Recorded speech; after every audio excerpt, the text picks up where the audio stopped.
Dear perpetrator against the children of obedience, was pondering some of the issues that have been confronting me lately and your role in them, and consequently spent a few moments of my time thinking of you and what you are tasked with in terms of tormenting, harassing, intimidating, violating, abusing, and even assaulting and killing your victims, many of whom are children of obedience.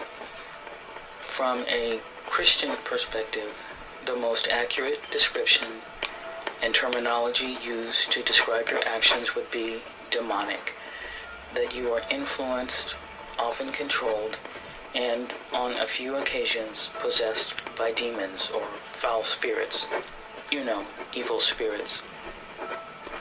If I were to guess, I would say, considering what you do to us, some of them are demons of hate, strife and contention, demons of confusion, demons of fear, lust, envy, greed, demons of ignorance, deceit, demons of spiritual blindness, and several more.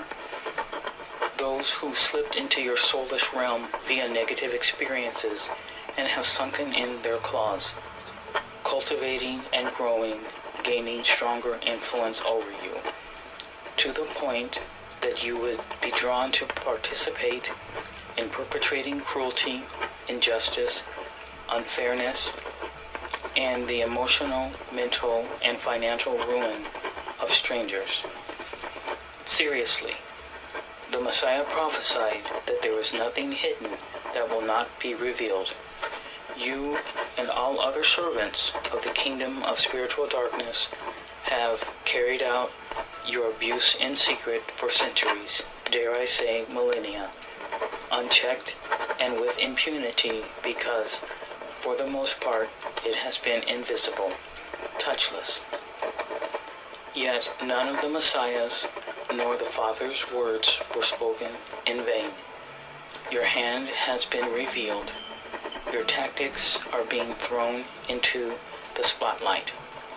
Now we can watch when you rise up to play. And many of us wonder at those who are recruited into such vile actions. What type of person becomes a willing participant? I created an illustration for t-shirts and postcards for the ministry based on a popular saying, hurt people hurt people. You were hurt by someone or someone's, and therefore, not having the emotional fortitude, wherewithal, or knowledge to find another form of healing, you have taken up the mantle of gang stalking and witch stalking. There are those in the TI community who hold you with utter contempt, hatred, and I'm gonna guess that they hope and pray for your demise. Me, I don't have the time or energy required to harbor and cultivate that type of energy. More importantly, the words of the Messiah remain with me and influence me on almost a cellular level.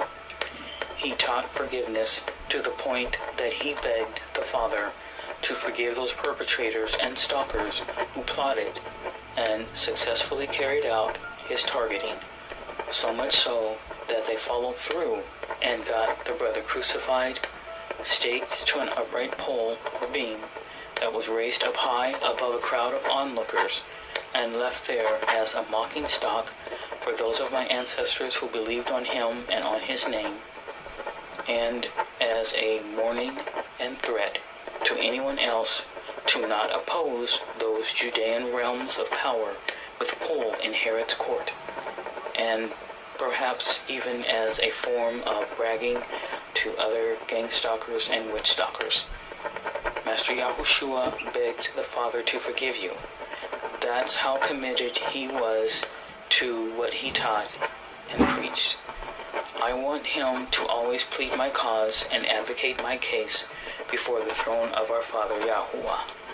Therefore, I keep his commandments. I do what he told me to do and follow his example.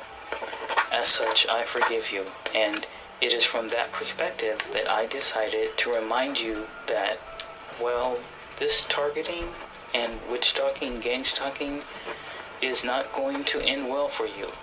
But you know this, right?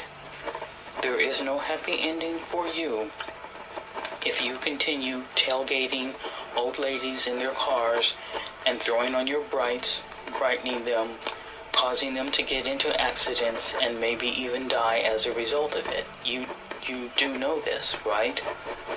You are not pleasing your Creator when you break into someone's home and move the food around in their fridge, cut small holes in their clothes, or unplug their DVD player. You know what you do. Those small things that make them begin to wonder if and when they did that, and why and how come they don't remember doing it. Getting them hypervigilant and doubting their own reality. But you know that as bad as it gets for us, it's going to be far worse for you on the eternal end of things. There was a pretty popular movie that came out a while back, The Matrix. I'm sure you've at least heard of it. At one point, when Neo first meets Morpheus, he offers him an opportunity to learn just how deep the rabbit hole goes, presenting him with two pills, one red, one blue. He tells Neo what he can expect if he takes each one.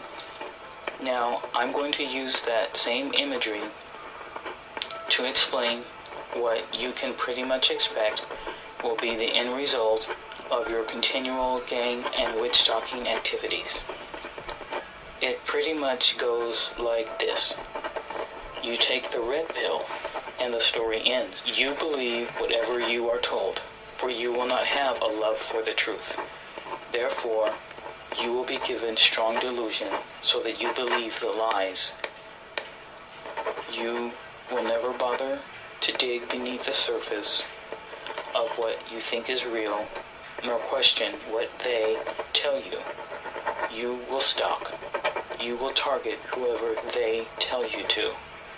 You will wear masks of friendship and family loyalty, but they are just masks, for if you are told to, you will turn on wives, husbands, siblings, family, loved ones, those who do what is good, what is right. You will speak all manner of evil against them falsely. You will break into their homes and misplace their belongings. You will subject them to hang-up phone calls and noise campaigns throughout the quiet hours of the night. You will incite their co-workers to turn on them so that they are fired without a cause. You will send demonic attacks against them in the night, that unclean spirits weigh heavily on their chests, stealing their breath and caressing their arms, legs, necks.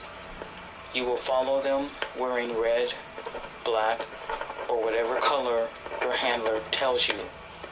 You will glare at them, giving them the evil eye. You will hack their computers, bug their phones. You will use drugs and booze to stave off any doubts. You will try to fight the very demons employed to harass your targets. You will not win. You will sleep but never rest. You will sense pleasure but never embrace joy. Concerns and doubts will grow, but you will only take more drugs, drink more booze, commit more fornication, adultery. You will never look people in the eye, nor trust a warm embrace, for you will know that what you do to others can easily be done to you. All that you do is a reflection of torment awaiting you tenfold when all of the trappings and glitter of this world has ended. They will not save you, nor defend you, or any who blindly followed after them, swallowing every red pill that was offered.